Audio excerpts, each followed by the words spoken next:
viewers from across the globe. This is Focus on Liberia. We are glad to have the Gina.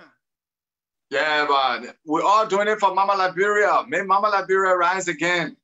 Great. And because you are here for the first time, I want to present to you the ceremonial cola. Oh, thank you. I take it with grace. Thank you. All right, all right. We are so glad to have you. You are doing such a great work, and we're just glad to have you. All right. Thank you, sir. Thank you to all my people out there. And all the time, I thought you were in Liberia. Now knowing you're in Germany. My man, you hustle too high in Liberia for one meal. They pro-poor, making everybody pro-poor now. Yeah, so you're right there in Germany. You joining us, and the time in Germany now is around 9 o'clock p.m. It's 9 p.m. We're getting ready to go to bed soon, oh.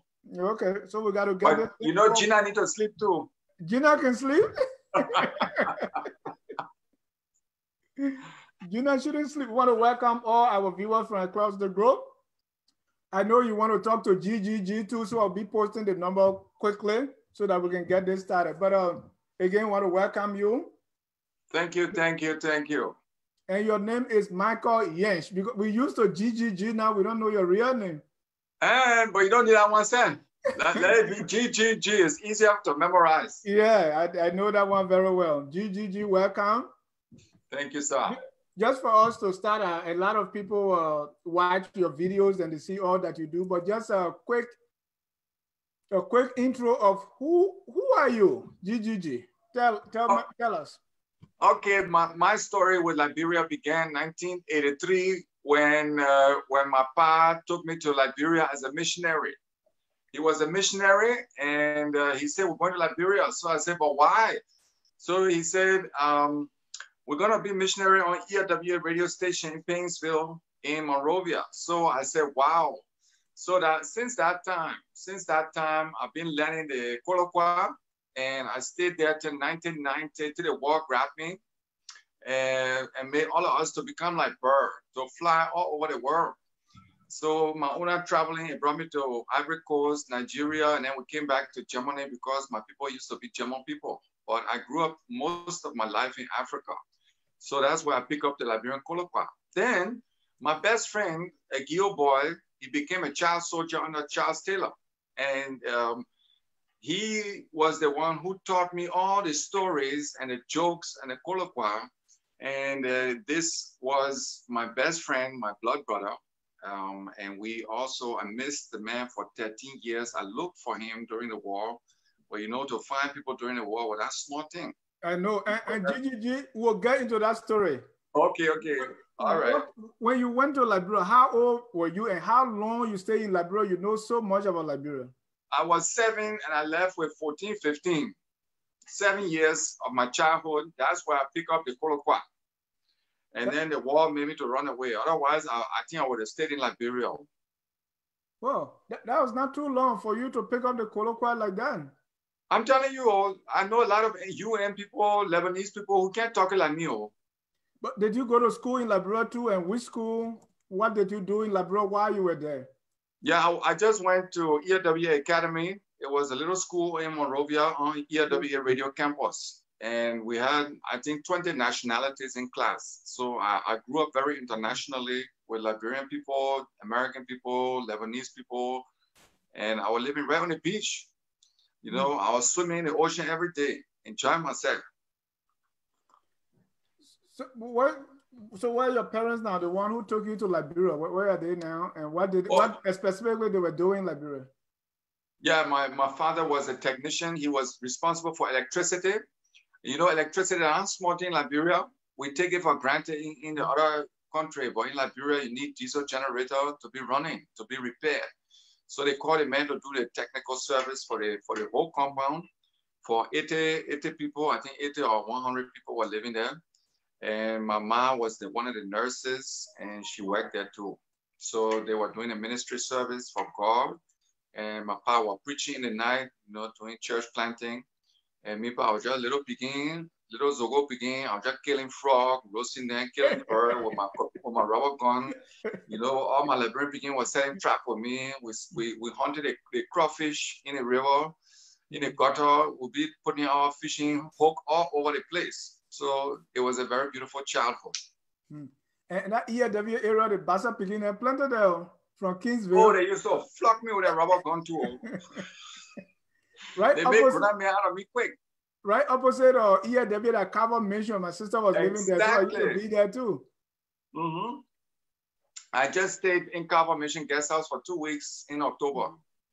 When I went for my visit, I stayed at Carver Mission. The place still hot. Yeah. When you're passing by that place now, you don't even make it out the EAW, the fancy, and it look very different. It look very different. It's not very hospitality now. It's just a little bit, everybody just hiding behind the wall now. But you know that Ebola hotspot there. Oh yeah, I heard that. So, and they call you the giant Gemma Gina. Where that name come from? The giant, because I'm 6'6", I'm a basketball player. I used to play professional ball in Germany. Then the German because of my nationality, and the Gina because I was so successful on a basketball court that nobody can stop me. They say the man a devil. Anytime the man get a ball, he can just score on us. So we'll call the man Gina now. So that's why I got the name when I was 8. They call me the giant German Gina. So when I came into this whole Facebook thing with colloquial joking and all that, the people asked me, they said, but what's your name? I never thought twice. I said, G. They called me the giant German Gina in remembrance of my heritage back then. So it was in Liberia they named you the Gina? Yes, as a child. So, you know, as a child now, you don't change that name. Yeah. And this whole idea of Gina, you know Liberia, so what when you say Gina, what does that really denote? The Gina is a mythical figure in Liberian culture, and it's like a little devil. It's like a dwarf. And to tell you the truth, some of my friends from Liberia have called me and they say, I've really seen a Gina already. They say, I've seen different kind of hairy little Gina that can hide in the bush. And they stumbled across the Gina when they were going for pee-pee. They saw it and the Gina ran away. So some people really believe in the mythical being of the dwarfish Gina. And yeah, and that the concept of Gina exists almost in all the Liberian ethnic. So you were in Liberia, you pick up the colloquial. Did you pick up any Liberian language? A little bit of Gio Babwa. Ow. A little bit of, I think the Bassa men can say moin. The moin. Moin. So no, but the LRB colloquial was too hard by itself. So I just grabbed that one first. And we'll get to that. We'll even go through some of your books. But let me ask you, what all do you do? I know we see you most of the time telling jokes. And I saw when the two guys they saw the white man, they tried to shoot on the white man. He said, what's So tell me all that you do besides the jokes that we know. What else do you do? Okay. Actually, I'm a government high school teacher for English and sports. That's how I make my money mostly. Because, you know, the comedy thing, I've also free thing now. And no money inside. That's also joking. So we're just trying to bring laughter to Liberia because, you know, pro making everybody to cry now. So actually, I'm a government teacher. Then I'm a communal politician. I serve my city.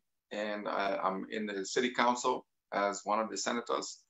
And so I do a lot of politics on the side. Then I used to be a basketball professional player. And I'm also a best-selling author of the Liberian best-selling book, My Life Story, Blood Brothers, Our Friendship in Liberia. Hold on. Yeah. This is the book, Blood Brothers.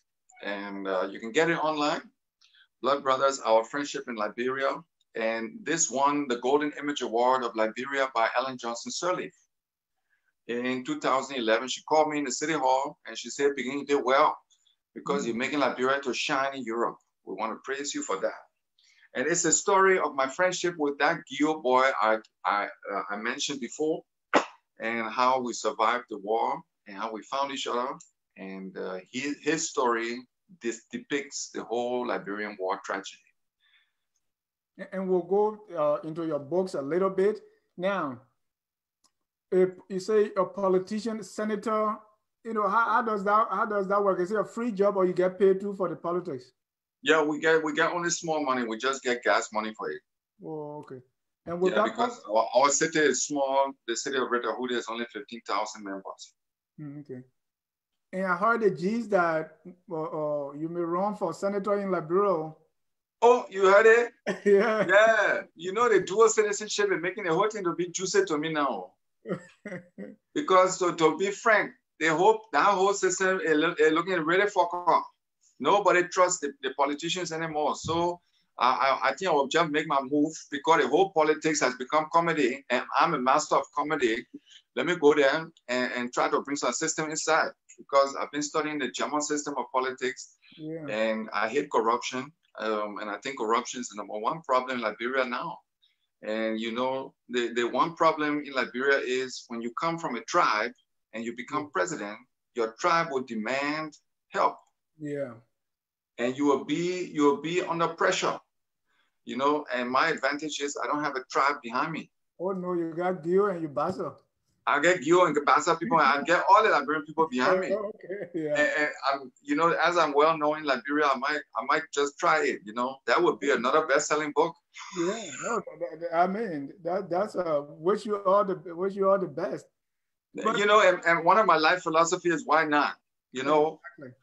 Even to start this whole GGG thing, people were laughing and they say, "My man, how can you as a politician talk all that kind of nonsense on Facebook in that kind of language and not civilized language you're talking there?" I said, "No, that's my mother tongue there. You're leaving."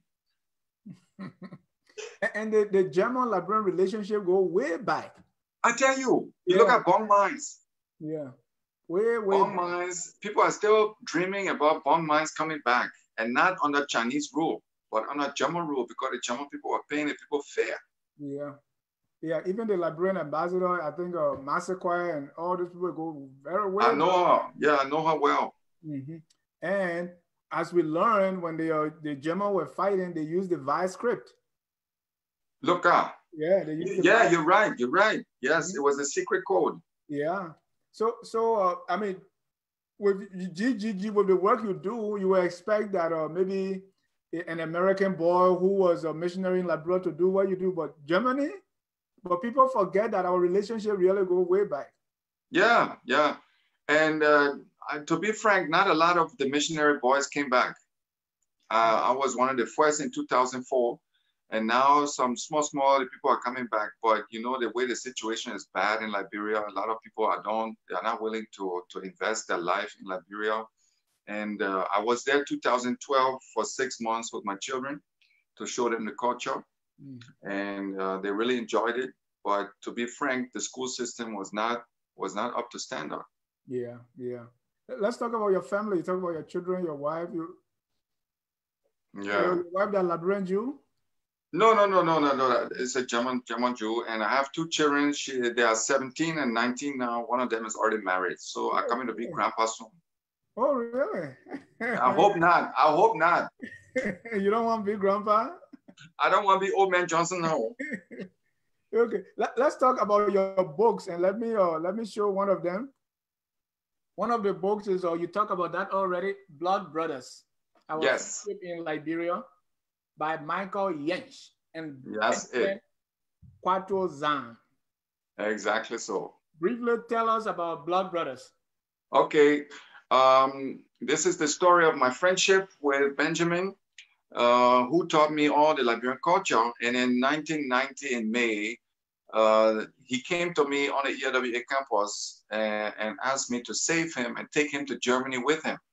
And I said, but why? We are just going on holiday. All the white people are going on holiday. That's what the white people told us. Not knowing that they were fooling us, that war was coming to Monrovia. They didn't want to scare the children. So I refused his wish, and he walked away crying that day. He said, I will never see you again. And that day changed my life. And I had the worst conscience ever, and it became a trauma for me. And I tried to forget Liberia for many years. I tried to forget him, but in 2003, I started remembering because the war pictures started coming back on TV, you know, the dead bodies in front of the embassy. And it triggered inside of me. And I said, I have to go to Liberia. I have to find my man. And I have to ask him for forgiveness. And that started the search for Ben. And that became the grounds for our best-selling co-story, where he tells his life in Liberia and I tell our life in Liberia. And then we separate and we compare our lives that started together but separated in war and peace, because I get to live in a white man's country and he has to stay in Liberia. And he suffered the whole war and runs to Ivory Coast, becomes a refugee, builds a family. And it's a very historical piece of evidence. So in case you're studying the history of Liberia, you should get it. And yeah, it was a best-selling book in Germany. It made position 25 on the best-selling list for 2 weeks here. We got it on the biggest TV stations. People were very interested in the story. And we got it on the biggest TV evening show like Oprah Winfrey in the States. We got it here in Germany. And from that day on, it was position 2 on Amazon. And it sold very well. And we toured the country for 3 months. And I brought Ben and his son to Germany, and he saw Europe. And he was a big star here, and many, many people became his friends. Where is he now? He lives in a house in Ganta now. A millionaire saw the TV show and said, I want to buy you a house in Ganta. He said, wow. So he's still profiting from that house. He's living there now. After many years, he's still enjoying it. But your next book that's on your site is the Ancient Liberian Animal Stories. Exactly so. And Gina. Yes, and this one, you know, I became aware that the war killed all the storytellers. It seems that storytelling is not done anymore in Liberia. And 4 or 5 years ago, when I started talking stories on Facebook, it just went viral. And people were calling me crying. They said, you remind me of my grandfather. He used to hold me on his lap and tell me these stories of spider and leopard. And you really bringing it back to me. Please continue. So I looked around on the internet and I never found a good collection of pure Liberian animal stories. And many animal stories of West Africa are very gruesome and contain a lot of killing. You know, always people are eaten by the animals or killed. But the Liberian stories, they are very friendly, you know. They are very humorous and very family friendly. And so I said, I want to talk to the elders in the jungle. So I went up country and I started collecting the stories. And you know, the elders, they tricky, they made me pay for every story. Oh, yeah. They said, you buy your money with it, you got to put on our table now. I said, damn it. No, actually, you're not paying. You're only giving them cola for the story. But they wanted plenty of cola. So summarize one of those animal stories that's in that book. I have not had the privilege to read it. Okay. Let me just check it out for you. Here it is, the Liberian animal story. It's a perfect Christmas gift in case you're looking for something for your family. Let me just take one quick. Oh, do we have time for 3 minutes? Make it 2 minutes. Okay, let me take a quick one. Why monkey never be horse? You know, the monkey, then when you go hunting for them, you will see them sitting in group. They'll be talking. You know, they can be talking plenty. They'll be talking. So you know what they are talking about?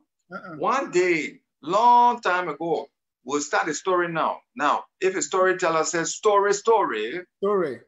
Exactly. You know how to tell story and to listen to it. So if you want to be a storyteller, you have to start the story with story, and your listener will say story.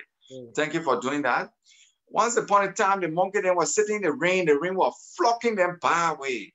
The old monkey said to the young monkey then, he said, my brothers, the way the rain flocking us, why can we not be horse just like a human being?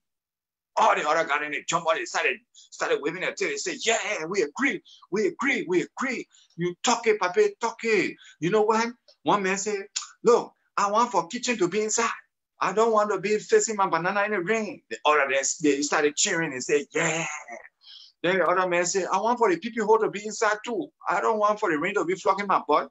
Let it be inside. All of them cheering and say, yeah. So all of them was starting to bring ideas now. Everybody jubilating. The rain still flocking now. So they say, as soon as the rain stopped, we'll start building the house. The rain stopped. The sun started shining. One of them saw mango. He saw the German plum. He saw the pawpaw. He said, gentlemen, I'm a little bit hungry. Let's go eat some pawpaw before we build a house now. From that day on, they just forgot the house again. They just looking for their pawpaw again. They just looking for the banana. You see why monkey never build house? So don't procrastinate. Wow. Story. You know, Story. Yeah, that was a good one. And you see the beauty of the Liberian story is not harmful. It's just humorous. It's funny, and it has a nice morale. Good. So the Liberian animal stories are very family friendly. Okay. Someone asked me, where do we find the book? So I put your link up there, but talk to us how to get the book. Okay, just go on giantgermangina.com and you can order it right there. giantgermangina.com. And that's the online shop right there. Then I put your name there. I can sign it for you personally for Christmas. Great. And if you want to join the discussion now, I'm posting the number is 605-313-6004 because I don't want my one to be enjoying the GGG. So I want you to talk to and talk. And if we have time, we can ask the listener then for Liberian words too. Yeah. No, you will do that one. But let me tell 605-313-6004. The code is 791-403. When you call that number, then you get into the queue to ask a question or make a comment.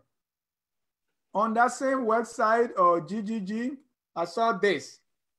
There's another collection or book. Talk to me about this one.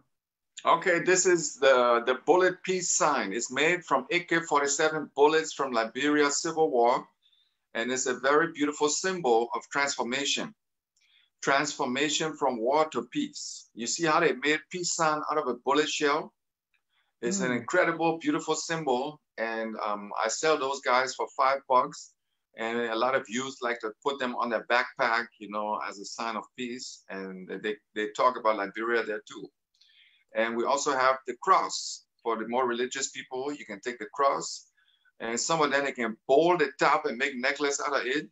Or they just like to put it on their desk to remind them of transformation from war to peace. You know, that we are all peacemakers. We should not be war makers. We should be peacemakers. And this is a very Liberian symbol. So when I saw it, it's made by ex-combatants that have transformed and they want to make money in an honorable way. And this idea is very nice. And it's been in Liberia since the war. People have been selling and buying it. So I decided to bring some to Germany too. So get yours for Christmas. Right. So is the shell from the gunshot? That's yeah. Huh. We still from Liberia. That Liberian one. That German one there. Okay. All right. That a pure Liberian one there. Okay. Now you have a whole like plenty of things on YouTube where you have the Liberian colloquial. You do jokes. And also the Liberian language or their words. Yes. I think you have A to Z now. Yeah, I'm working on it. I think I stopped at E, so I need some help with F.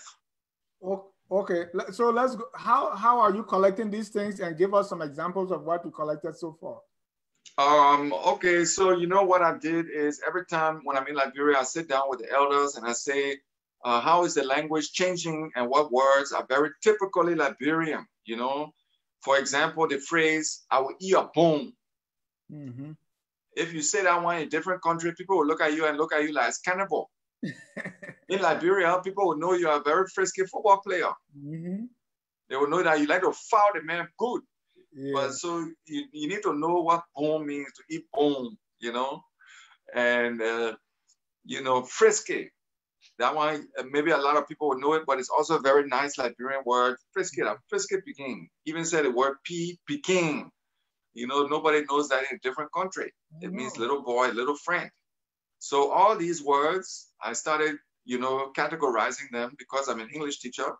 And I started collecting them and I started doing English, Liberian English for Dummies. You can find it on YouTube. Just look for Giant German Gina, Liberian English for Dummies. So I'm working on F, and then we can go on to G, H. So maybe if you have some ideas for F, please call in and share them with us. Yeah, one F, fuck off. Fuck off. Let me give you another one, Farinya. Yeah. Then you say if you say fwang, you can get fwang. Fwang. So you see all these beautiful Liberian words. If you have some new ones or more, another one that is developing right now is Shiki Dada. It developed from Sugar Daddy. Oh. Sugar Daddy has become Shiki Dada now. I've never heard. I've never heard that. And the other one is Mokofi. You know that one? That money. That money. Then the other one is Ma. It's new too. Yeah, exactly. Mokofi is new. So you see the language is developing, so we have to be up to date. You know, if you are like me, born in the culture, you wouldn't really take notice of these things. You know, and I was watching some of your words you were saying, I'm like, oh yeah, that really exists. And when I watched one of your comedies where you are teaching, you say the Liberians, you're telling your son, say you got to make a long sentence, right? Oh, that one is too funny. Yeah, talk to me how you pick those kind of things up, and give us some examples for my viewers. Okay, for example, you know, I play my double role. I play my son too. I put on a wig, so I was playing with my son role, and I told the son, I said, "You Liberian people like to make sentence short. I come and go. And, you know, they can't say I'm going to go to school. They say I'm going to school. So I was teaching the beginning. I say you gotta make a sentence long.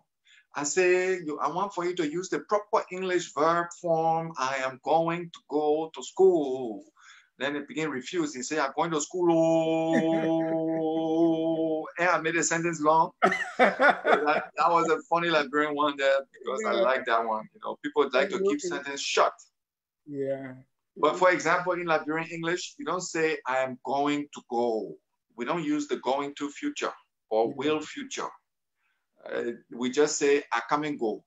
I come and go play football. Right. And the worst one is I come and go come. Instead, I want to American men will say, what? Yeah.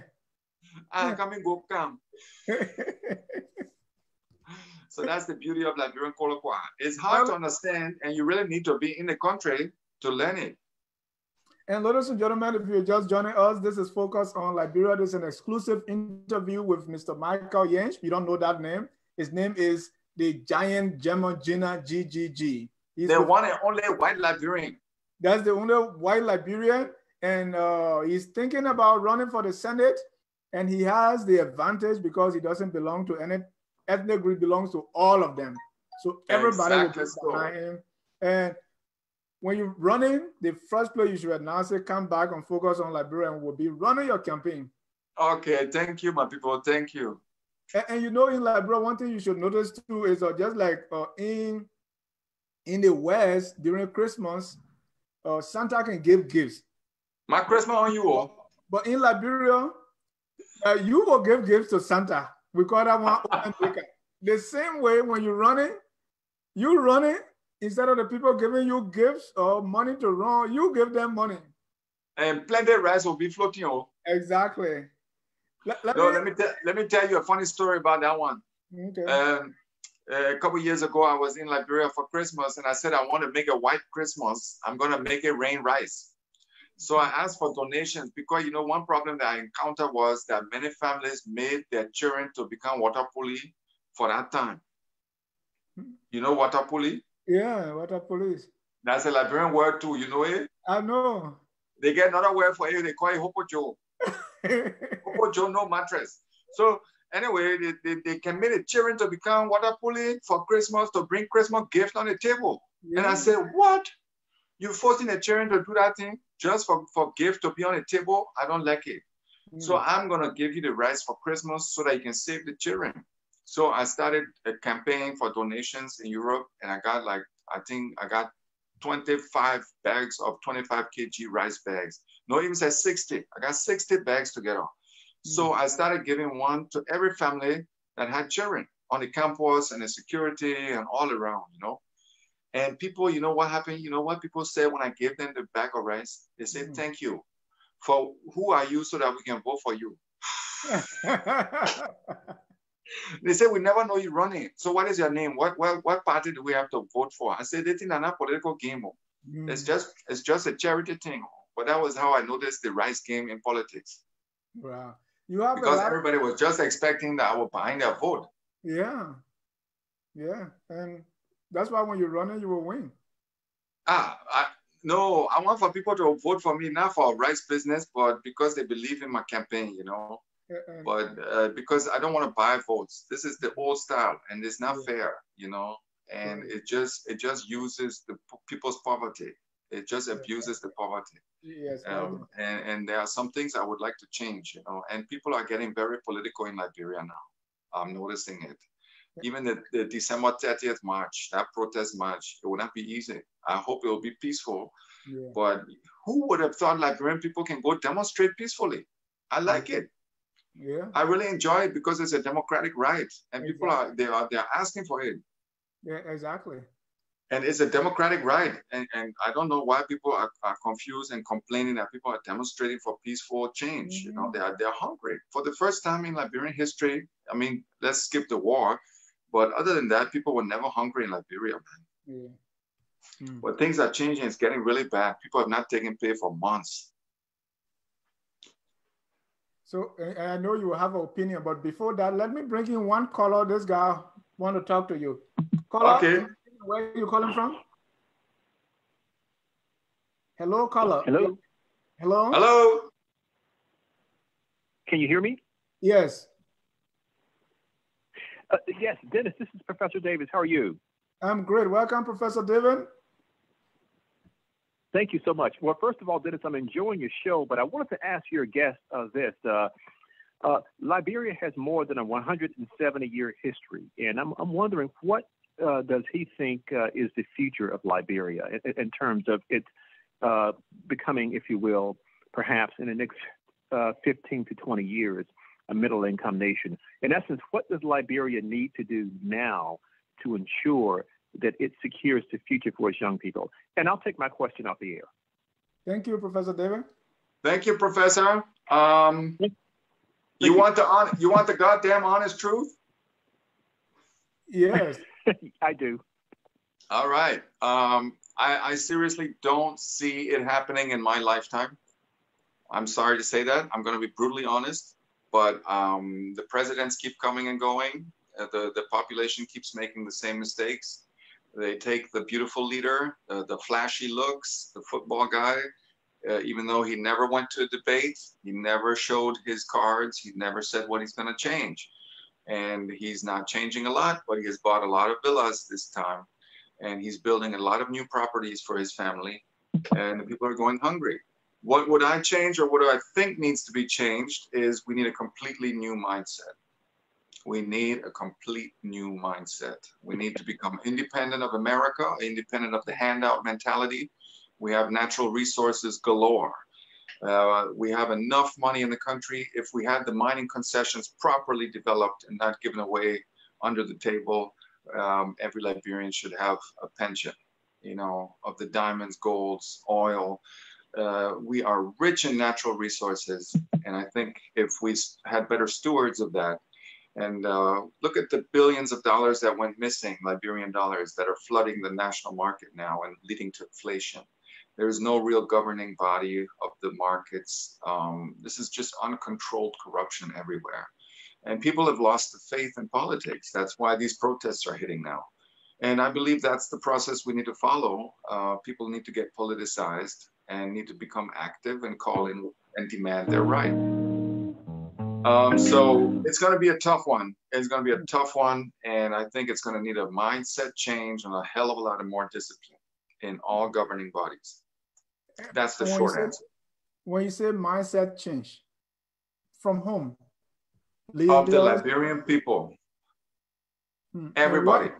What should a new mindset look like? Okay, let me give you one example. Okay. Honesty is not rewarded in Liberia. To be frank, let's be honest, it's not rewarded. Let's go to Waterside. I go let me play the naive white man. I say, I want to buy a slip-on. The frisky Peking will say, I want 25 US for that thing. Me, I'm new in the country. I don't know the prices. I don't know. I have to barter with him, whatever.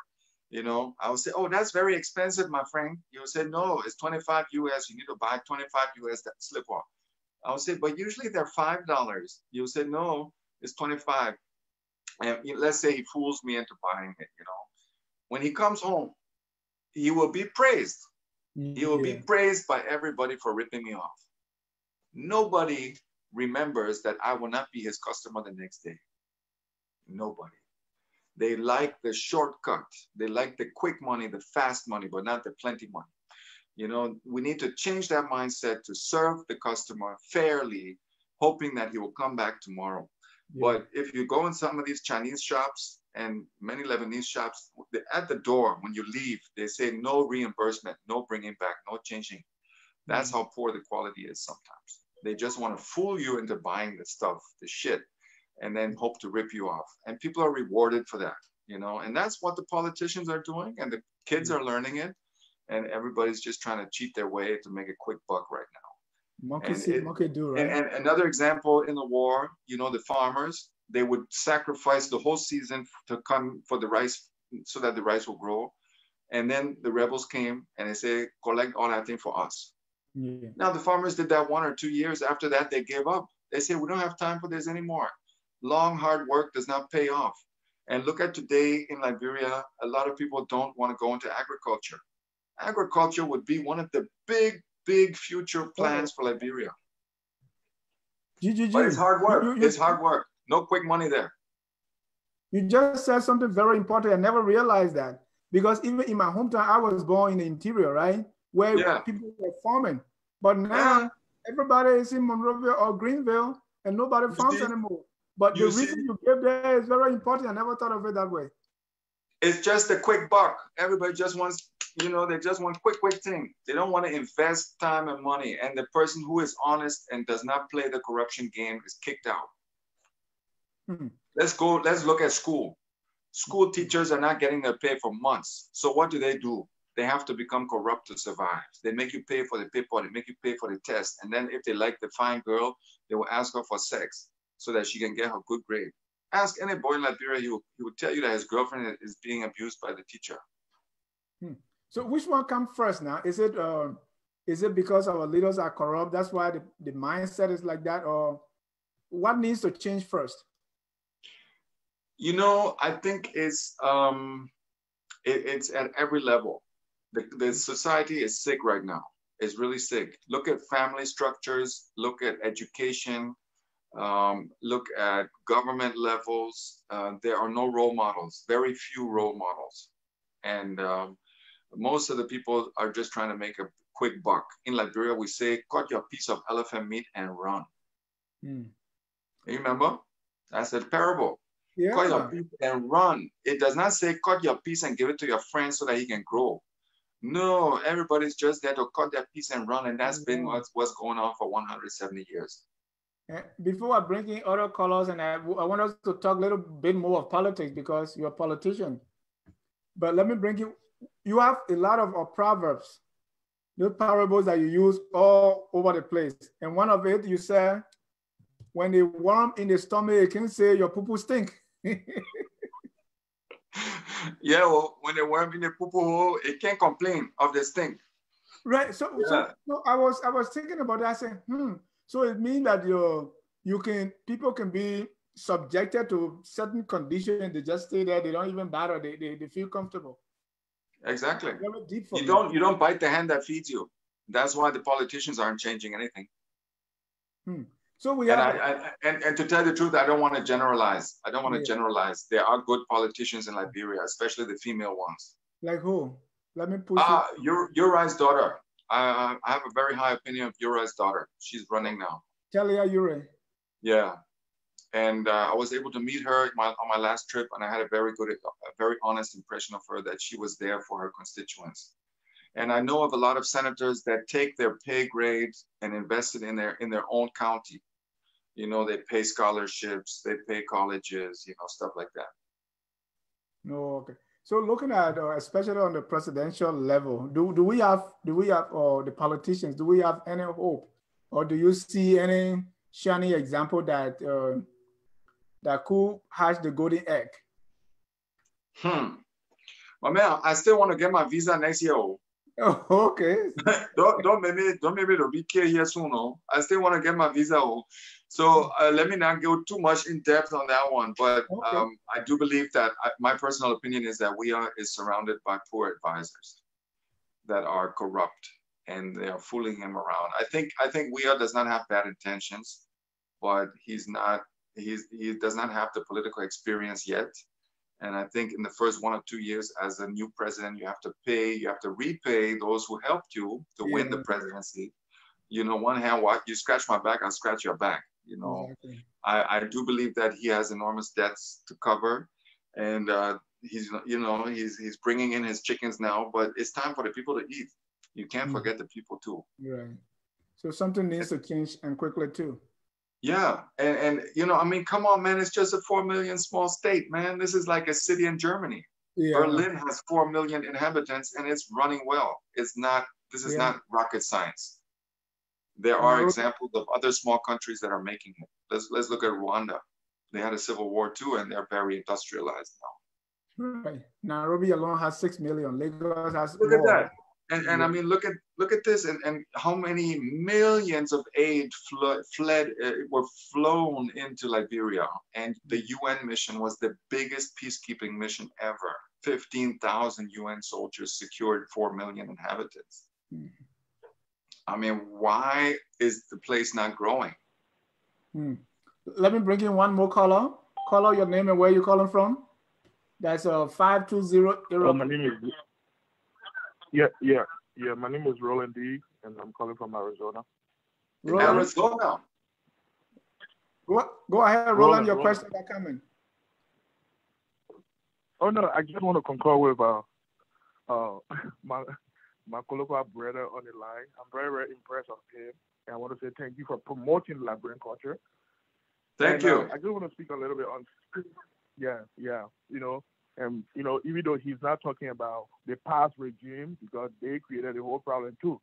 And I just want to say some other things about our leaders in Liberia. Some of us, before the war took place, were 8 years old, so we didn't really experience, the life in Liberia. We went to the Ivory Coast, went to French school, learned the French system, graduated, and came to the United States. But I think in Liberia, the problem we have in Liberia, we have no role models. We should be politicians anywhere. We don't have no role models. Yes. And we don't do the right thing. We don't do the right thing in Liberia. When you see something that's going wrong, instead of saying no, it's bad, it's my man, like you're trying to enjoy. Exactly. Bad. It's very, very bad. It's not good. When you see anything that is wrong, it's wrong.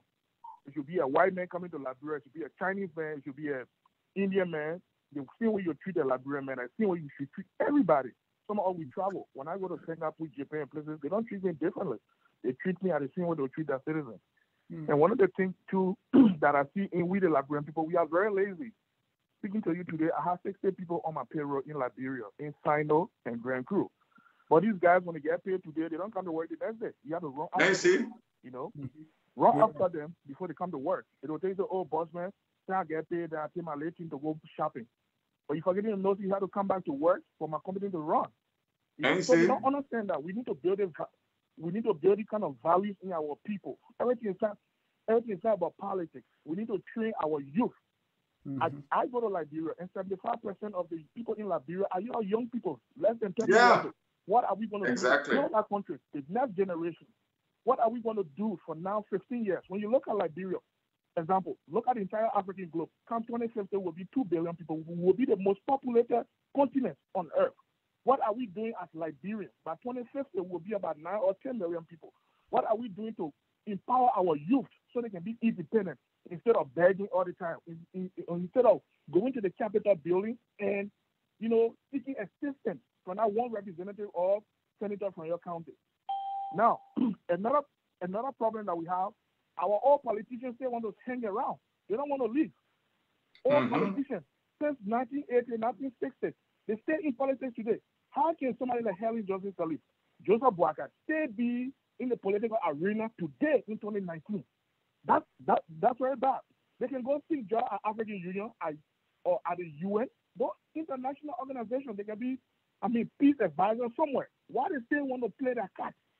Who in our country? We don't have people like the country of Kwame Nkrumah, the country of Félix Houphouët-Boigny. the country of Kenyatta. We don't have it in Liberia. In Liberia, it's the older African republic.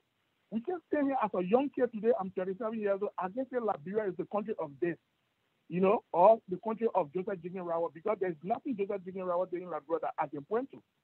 You see? So before, and again, what we need to do is to build vocational schools for our young people.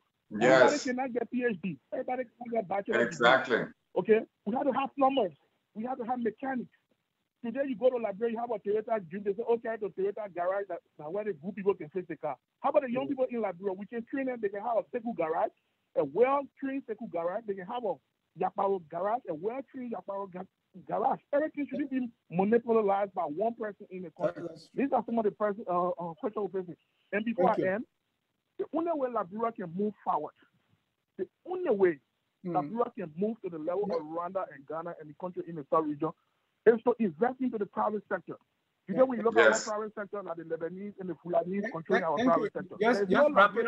Just wrap it up so I can bring in more people, please.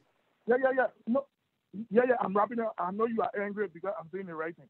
So, okay, let me right there. No, let me hold you right there. Before I end. No, before you end, let me hold you right there. I'm saying the right thing for our country means that wrap it up. No, just hold on. So why would I be angry with me? Yeah, but why would I be angry? Okay, sorry. These are the things that will make protests, marching in the street, bringing president down. Look, any president leaves today, another president comes, we will still go back and marching around. Exactly. Because the mindset is not changed. Yo, any president brings today in Liberia, people don't look at interest, they look at cost. I'm a businessman. And when I go over there, the first thing I say, my man, you must get my card. No, it's not about cost. It's about the national interest. It's about that guy all the way in Lofa who don't have anybody in the diaspora to support him. That guy in Sino. They don't get anybody in the capital center to say $1. But when you train that guy and he's a professional and he has his own career, he can build his own little company. Thank you. Investors are not only white men, Chinese men.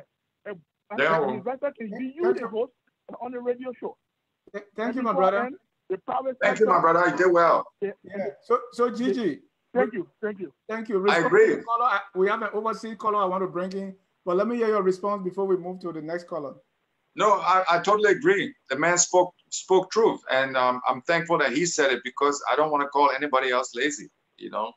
Yeah. But it was good that he said that, you know. I'm too polite to say that. Good. Let me go to my overseas caller. Caller, your name and where you calling from? Caller, you Hello, Talu. Hello, Talu. Okay. Hello, caller. Go ahead, talk now.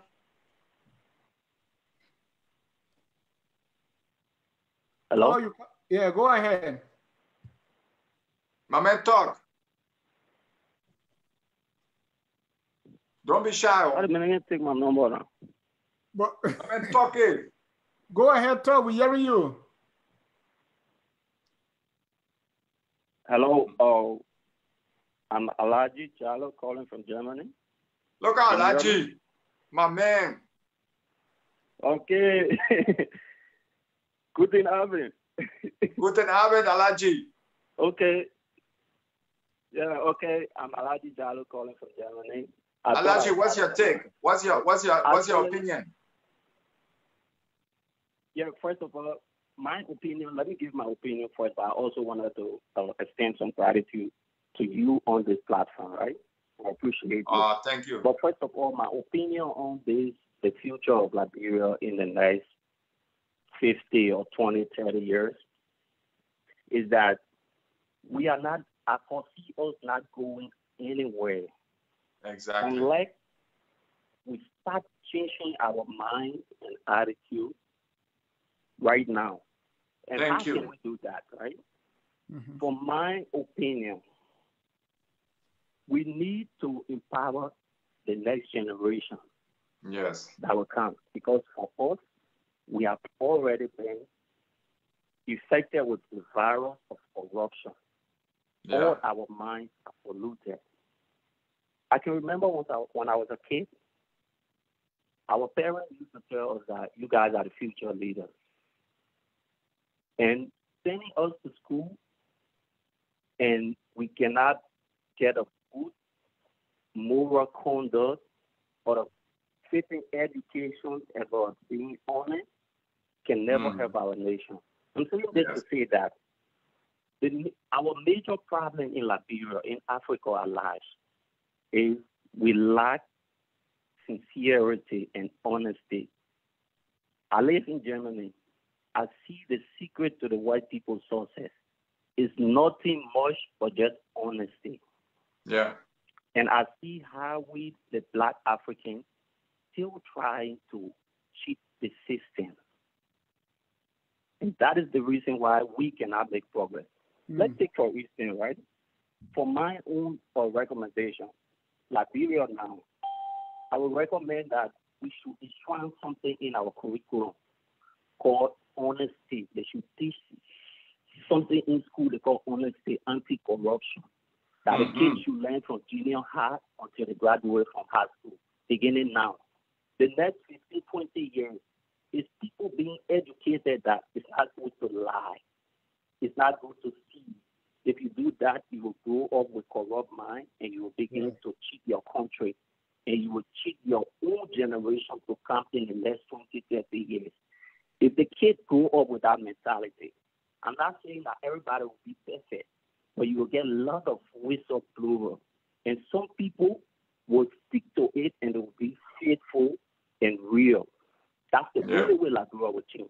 But thank you. Right now, if we continue changing leaders, I'm not saying that we never had honest politicians, right? There are leaders who love the country. They want to lead the people to equally distribute the natural resources. But in the process of doing that, you got other governors, you got lawmakers that you make decisions with because we're practicing representative democracy, right? And you got ministers. All these people work with you. President cannot make all the decisions. So if all these people are corrupt, it's not possible for him to hold everybody accountable. Exactly. In that case, you will have to sack. You will change minister over and over, and everybody you bring, they will tell you, I need at least 2-3 months to get adjusted to the job. So once we all are corrupt, Liberia cannot go anywhere. And to be honest to you guys, let me say this clear, loud and clear. Yeah, just wrap it up now. The effective result. Yeah, we cannot get the effective result we need right now with our mindset. We need to change our mind and attitude. And I also want to use the occasion to appreciate Michael here. He's my big brother. That man you see over there, so he's a real true patriot. Thank you, brother. A Liberian in exile. When we just came to Germany, when I can remember, we moved to his community. The place now is like a senator, right? Yeah. We moved to that community, and there was a white man we met that told us that he wanted to introduce us to a Liberian man. And he gave us Michael Yen's scorecard.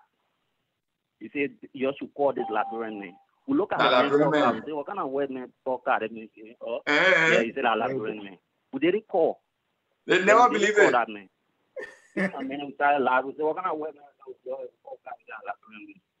So we didn't call Michael until they set us up with him.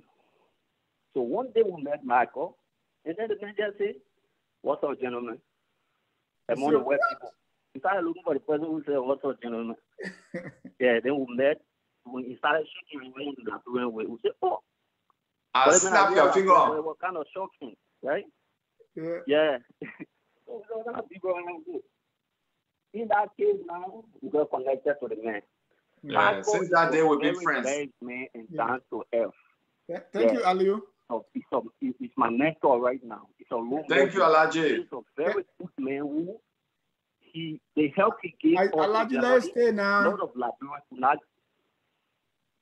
Yeah. Thank you, Alaji. I want to appreciate you, Michael. Yeah. Thank you, my brother. I appreciate you. Right? Thank you. This is the man that make every arrangement. We only walk there with our empty hands. Thank you. Welcome, brother. To the first football team. He has done a lot of activity and push us up. As today, I'm successful in one of the person behind it. So this is Thank a very you. good man, not just for the joke GGG. He's a Thank very you. good person down there. Thank you, So sir. I appreciate it. Maybe I will see you this weekend, G. All right. I will hit you on Friday. All participants Okay, are brother. muted, and they can unmute themselves. Thank you. Thank you. And not only I'll leave you saying that, there are other people, Solomon, that say, G, I would love to meet you one day. Can you give me your address in Europe? Yeah, they can just write me on Facebook. Exactly. Just hit me up on Facebook, Michael Jentzsch or Giant Gina. You will find me there. Few other comments. Will Dennis said the place is not growing because social witchcraft making decision in that country. Witchcraft do not like development. Liberia will be Yes. in your lifetime. Then, That's another whole chapter there too. I know. Then another person, because we have to read all the views. Howard Mesga say, I love the guests on this show. They have, but they are bogus people, all you like jokers. I really want you to talk about those people attack me because of my views. They are all supporters of this incompetent regime. No. There are people now. But who we knock out of the show? We're supporting everybody who calling here now. No, they're talking about the show people now. So Jimmy Isma is asking, you say we need to change the mindset.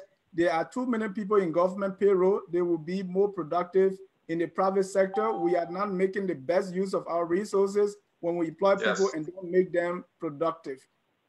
Yes. Okay. And that's why everybody is looking for a government job in Liberia now. Exactly. And it goes down to what you said earlier about mindset, because Yes. and I will end up with the question that they're asking you here is you said something like hard work is not rewarded, and we still have many people on the call. I will bring them in later. What I see also is even hard work is not appreciated. Okay. Yes. If we hear now fussing, so some good things is the one we support. Everybody now in politics because that's what given the hype. So Jimmy Ismail is saying, what does your guest suggest are the first thing we need to do to make Liberians productive? Yeah, I would support the private sector more and entrepreneurship, and not just reward government jobs with safety. The government seems to be the only ones paying salary. And even they are not paying salary anymore. So that's why people are flocking to safe jobs. Everybody just wants safety in this kind of pro-poor environment. And I think agriculture needs to be strengthened. It needs to be subsidized. You need to support farmers. Every German farmer gets subsidies. Every American farmer gets subsidies. They wouldn't be able to finance themselves just off their soybeans. They get subsidies, and the government has to help farmers. We are a farming nation. We have virgin rainforest. We have all the soil we need. I mean, we can harvest 3 times a year. We don't have winter. We could just be harvesting 3 seasons a year. We could be harvesting. And I see a lot of wasted potential there. And you also do some campaigns and some humanitarian work. But before we get into that, let me get this other caller, 267-6007-5703. Your name and where you calling from? My name is Alexander Talou. I'm calling from Delaware, USA. Wow. Alex, welcome to Focus Delaware. on or comment for GGG. Yeah, I'm in Delaware, yeah. GGG, congratulations. Thank you very much for coming on the program. I really admire you and, enjoy your comments. But what you say here, I just want to go over that a little bit on the mindset thing of Liberian people. You see, in Liberia, it's true. Like you said, we have to change our perception. And it's with every Liberian. I'm talking from the government all the way to the normal citizen or regular citizen in the country. Yeah. It's everybody's job to change the perception of Liberia. And It's not about, politicians changing it. It's not, we ourselves have to change it. But it has to start with the government.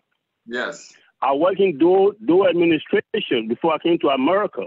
Mm-hmm. And now it's George Weah administration now.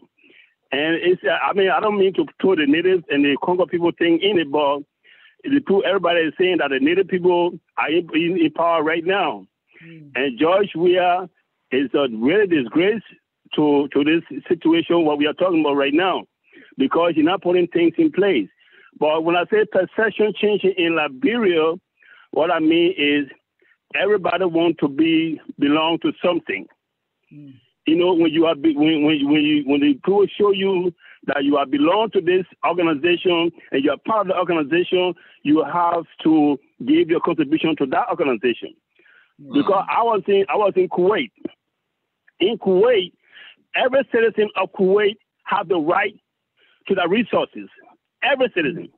You see, you go to Kuwait right now, you will not even get citizenship because they reserve that citizenship for the people that were born and raised in Kuwait.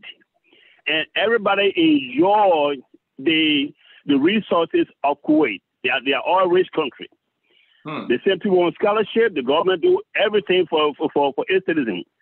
So if you don't have a sense of belonging to a country, yes, you'll be like serving as an outsider. So those are the things we have to change in Liberia.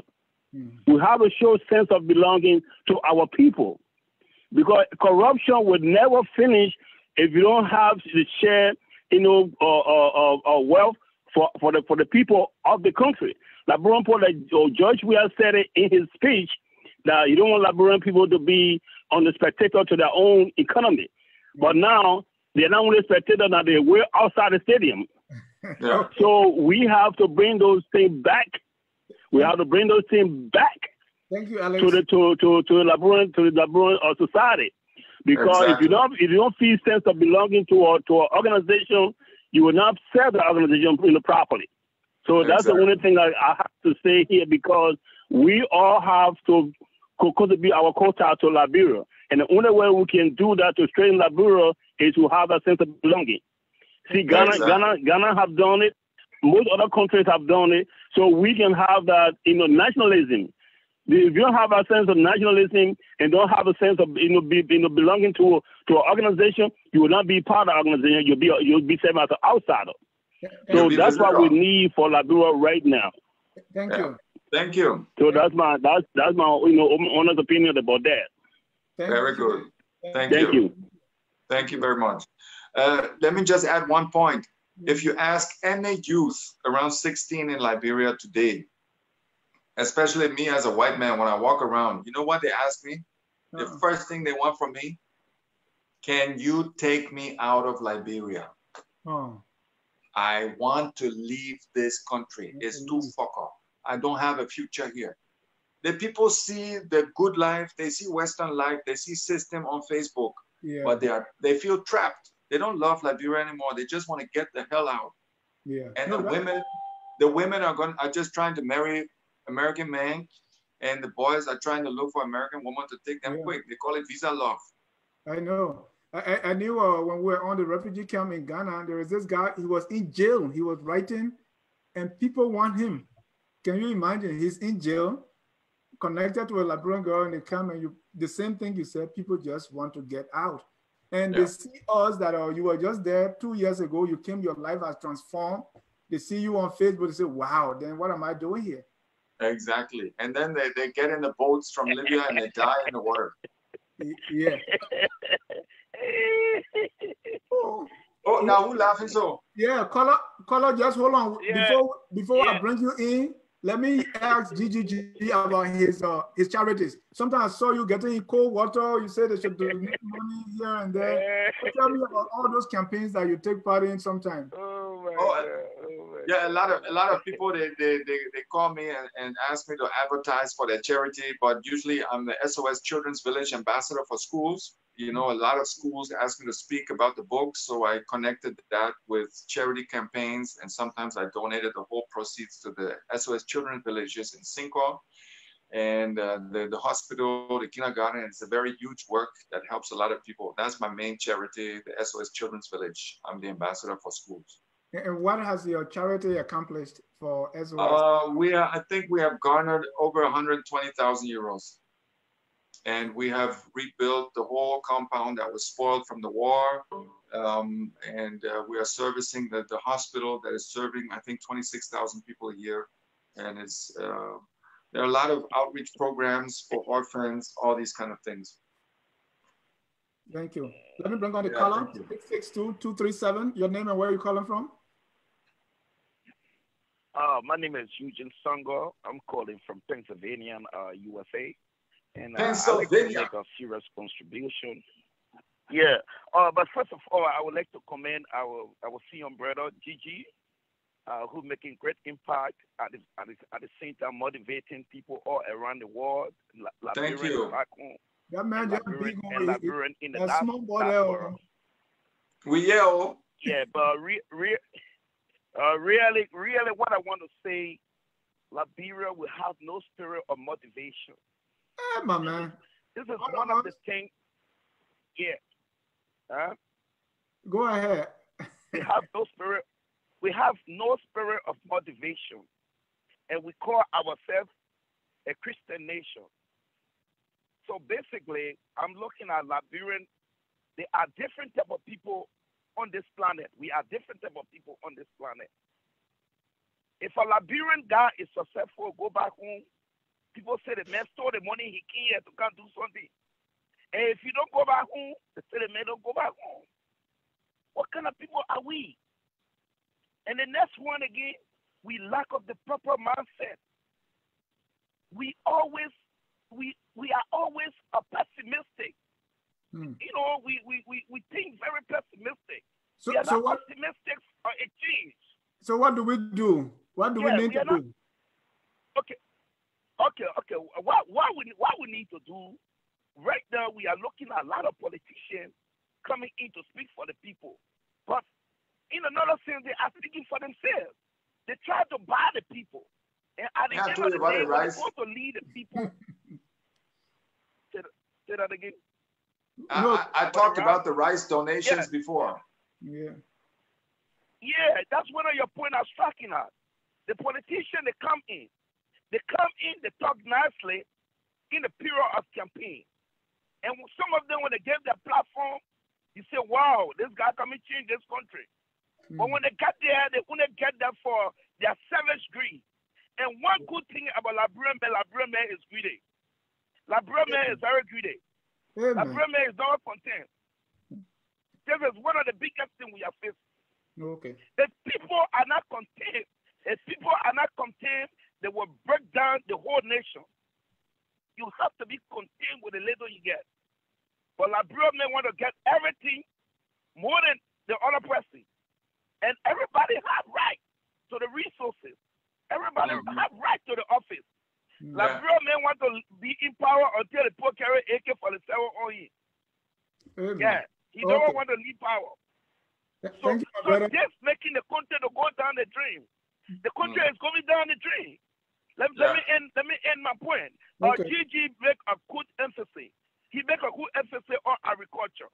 Government have to forget about going to run campaign, but go to the agriculturalists and empower them, so that these people are in power, that people can get more supply on the market. But now when you go to the market, the people manipulate you to steal from you. So as they're stealing from you, they are stealing from themselves too. You see? So there is nothing straight in the country. So the country is upside down. And now we see a lot of, and one of the problems that's shaking Liberia is the political activists that are in the diaspora. They all come on the social airway to make trouble in the country. And some of them have nothing in the country back there. They have nothing that needed to show. They don't have even a bucket there. So they don't care about making their GoFundMe to bring trouble and to bring calamities. Why? And some of us in the diaspora, we are suffering to go back home to invest. And we are going through a lot of things here. But people don't know.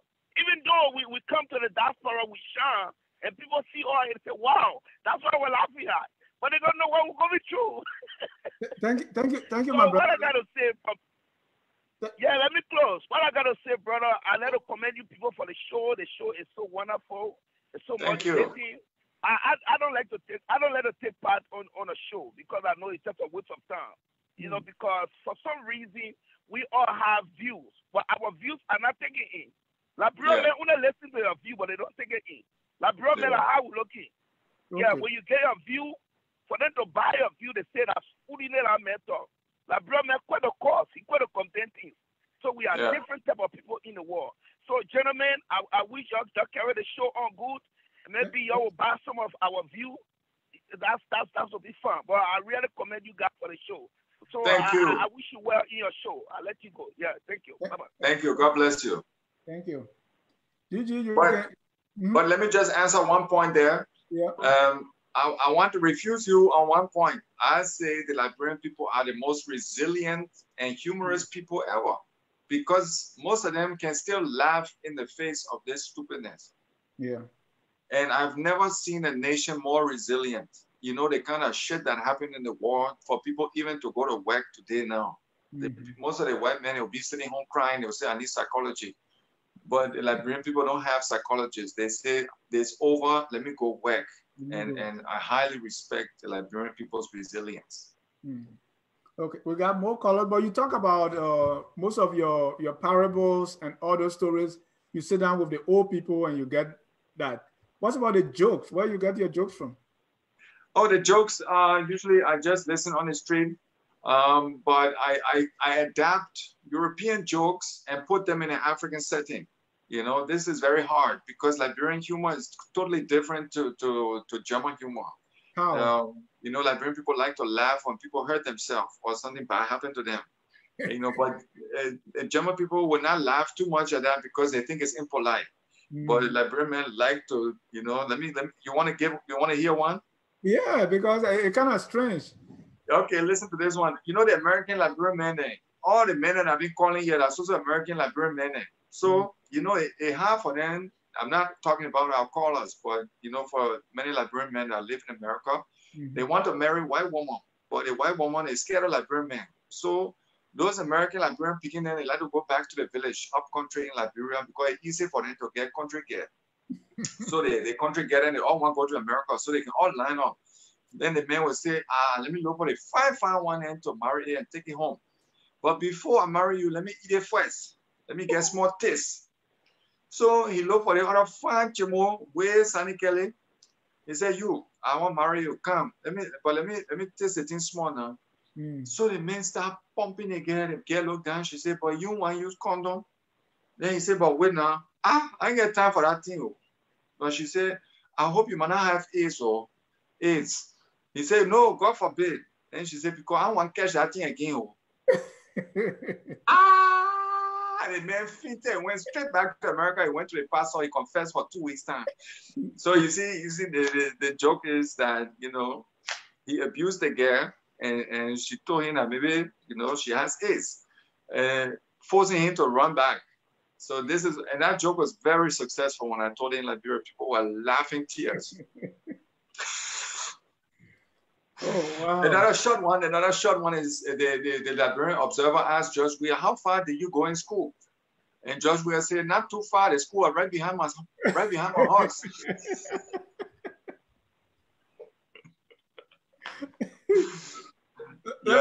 Let me see if this guy from Germany too. There's a overseas caller here. Your name and where you calling from? Good evening here in London. I'm calling you from London. My name is Joseph Weir. Your name again? Joseph Weir. Okay, go ahead. Your question or comment. Let's be very brief. The Gina want to go to bed now. Yeah. Okay. No, GGG. I know GGG. He doesn't sleep. Don't forget about him. Okay.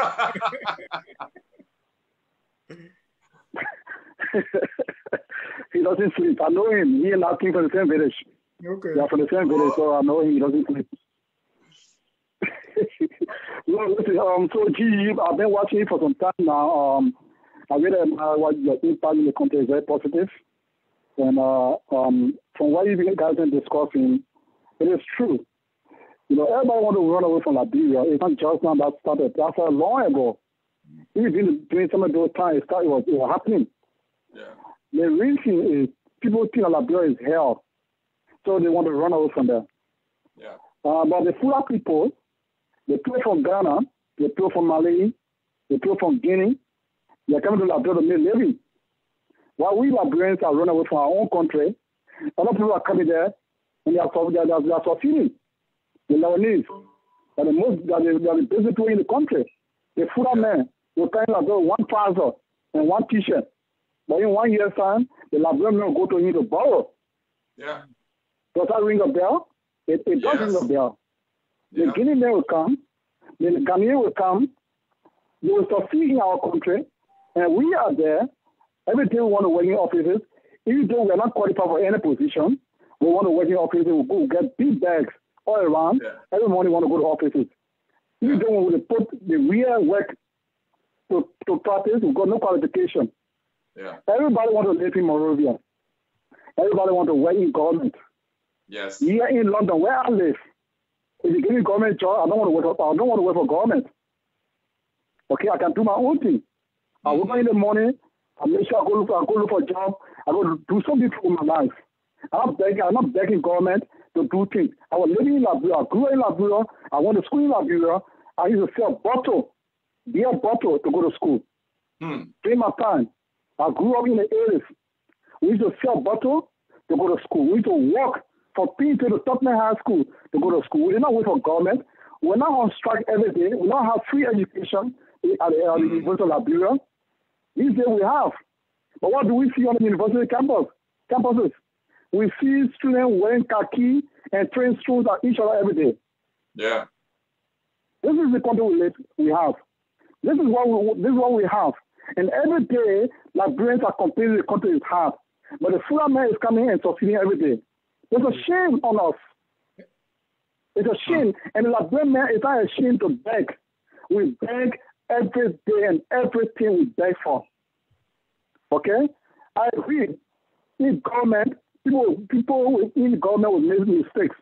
But are you telling me that everybody will work in government? Everybody will looking at the government to do everything. The government is not God to perform miracle overnight. It doesn't happen. It's unfair what is happening in Liberia right now. Yeah. Thank you. When Ellen Johnson said he was in power, thank you so much. Okay, to conclude, what I want to say here to conclude, GGG, thank you for your impact, your positive impact in the country. But the mindset of the people, even the babies in the street, they are corrupt.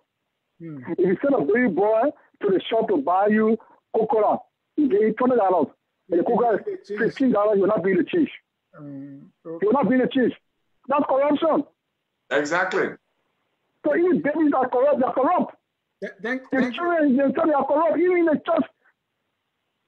So the corruption is not anywhere, it's everywhere. So the babies are everywhere, it's corruption. That's what I said. Thank you so much. Thank you.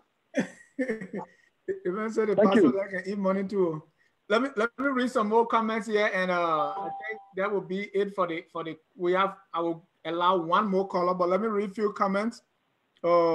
Cecilia Logan said, "My brother in Germany." Oh, okay. Sandra Nyakun said, "Oh my God, I'm your greatest fan." Talking to you, GGG. Please know that you are so awesome, and I really, really appreciate all that you do. I'm curious. Oh, thank you. Thank you so much. I'm curious to know if you have kids and if your kids speak Liberian English too. I have two children, two daughters, two beautiful daughters, 17 and 19, and they can understand the colloquy and they can try it small, but you know, they don't get it clear like me. But you were reading your colloquial book and your wife was laughing. Like she understand it. So yeah, they understand it, but to speak it a different story now. Okay, you got to bring them on the next show. We want to see them. Okay.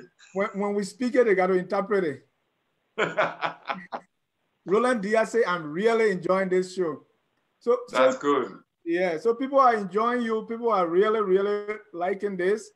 Gabo say, "GGG, I'm told you are mayor in Germany. Can you tell us which city and how did you become a mayor of that city?"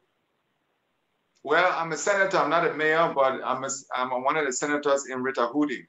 It's a small 15,000 inhabitant city next to Bremen. Did you run campaign and the people voted for you, or how it happened? Yeah. I had a direct voting campaign and I won. I became second in my whole city. and there were, I think, 30 candidates. Oh, wow. You have other plans to move higher, maybe run for something else? That one I got now. When blind man said they come and chung you with rock.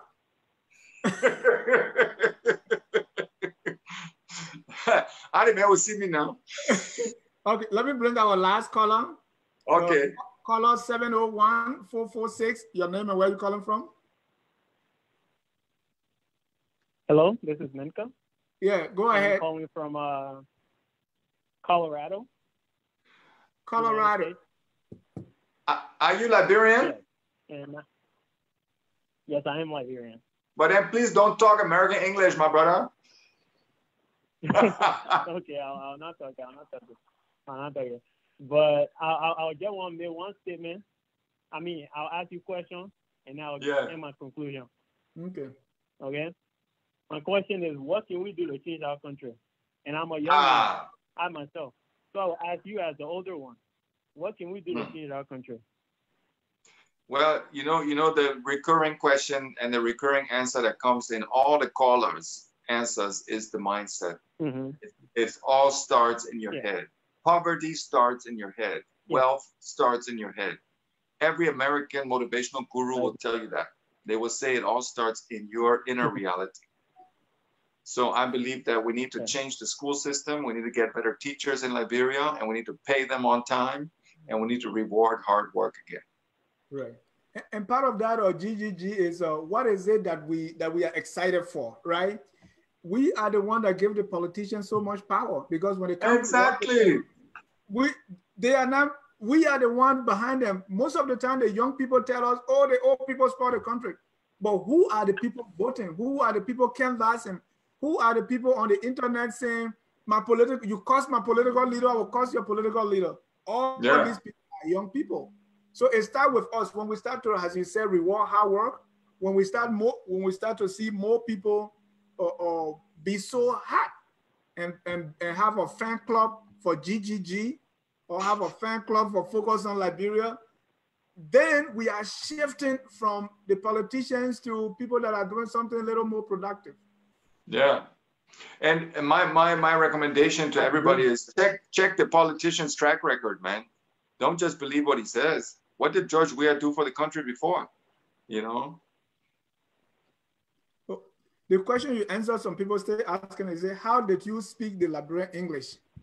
But then y'all missed the show. Y'all gotta go back to the beginning of the show now. The show will lit. You're on African time, man. Yeah. We'll put a show on YouTube, and you got to watch it. And we want all of you that are watching, subscribe to our YouTube channel. So all the shows we've been having, including this one, is going to be there for you to see it. And let me just have a quick reminder. It's almost Christmas time. And if you want the Liberian Animal Story book, get it on giantgermangina.com. If you like Liberian heritage as a gift for your family, get it now in time for Christmas. And this is the other book I wrote. It's a best-selling book in Germany, Blood Brothers, Our Friendship in Liberia, The History of the War, and My Story of How I Became the GGG. And let me show that website. When I went on the website, the money is in euro. So I'm in Liberia, I'm in America. How do I do it? It would change it. It would change it to, when you go on the PayPal system, it will change it to your own currency. They will change it to that currency. Yeah, but it will not take Liberian Tietia money. But not yet. LD, we're talking here. Okay, so I will show that again. So Gigi, I know we covered a lot of things, but I know I still didn't cover some. So anything we didn't talk about, it's time for you to talk to our people about that. Okay, listen, to wrap it up, I just want to say and repeat this. I believe in Liberia, and we all need to believe in Liberia. We need to talk the truth, and we need to address the problems this country has, but it is the motherland for many, many people. And let's not forget that. I don't want to talk bad. I want to address the problems properly, and we don't need to hide from the conflict, but we need to address it in a decent manner and in a clear, communicative way, and not disrespectful to anybody. But let's get all the opinions on the table. Let's get all the big heads, the smart people to participate. If you're in the diaspora, participate in rebuilding this country. You know, I challenge you. What can you do for your country? Not what can your country do for you, to take it with Kennedy's words. You know, we are the change. If you want to cry for change, be the change. You know, I'm doing it by bringing back the stories, by bringing laughter and humor back to the poor people in Liberia that have nothing to laugh about right now. So if you have the chance, maybe for Christmas, support one person in Liberia, put one child in school, you know, have a little help for somebody. Yeah, and maybe you can buy one or two of my books and get some nice Christmas presents for your family. This is the page, giantgermangina.com. And it has a web shop there. You can get the books there in time for Christmas. I will sign it for you and your family and your loved ones. And other than that, you want me to wrap up? Yeah, no, I will give you one last chance to wrap up. But this one, if we want to, let's say you collect these Liberian English things, and we want to send them to you, how do we reach you? Because you said you. Oh yeah, you can reach me on Facebook. Giant German Gina is my Facebook profile. Just look for me there.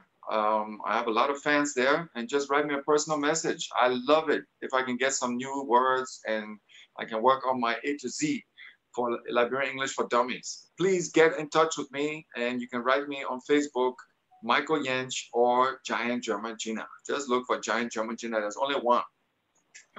Do you think you will find any word in Z or X? Zogo. Oh yeah. Zogo and Zogoli. and then you eat the Zoglo. Hey. Okay, so I'm very, very much glad that you came. Our fans, our viewers, they love it. They love you. We want to say thank you so much, and thanks to our viewers. Let me hear your last word, and then we can close the thing. You know. Yeah, I just want to say thank you so much to all the viewers, all the callers, all the comments. Thank you. We are here for you and to serve you. You know, we don't want to just be talking about one. Thank you for coming. Thank you for watching.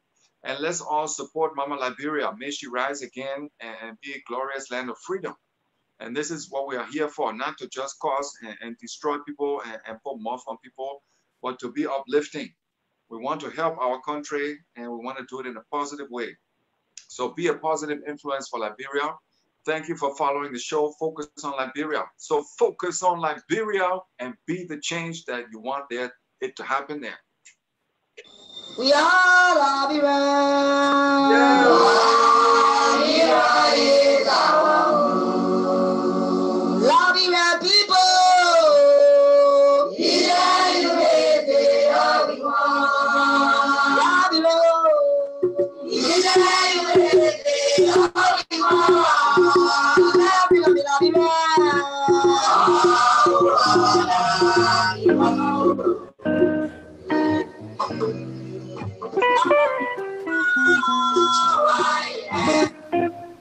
So thank you, everybody. Have a good night. Coming back to at 6 o'clock, we are going to have the Federation of Liberians Association in Canada. There's some trouble there in Canada among the Liberian people. Oh, so we're talking here tonight at 6 p.m. So don't go away. We want to thank all of you for coming. Thank you, the Giant German Gina. Until then, my name is Jentzsch. Wishing you all good night and God bless you. Bye-bye.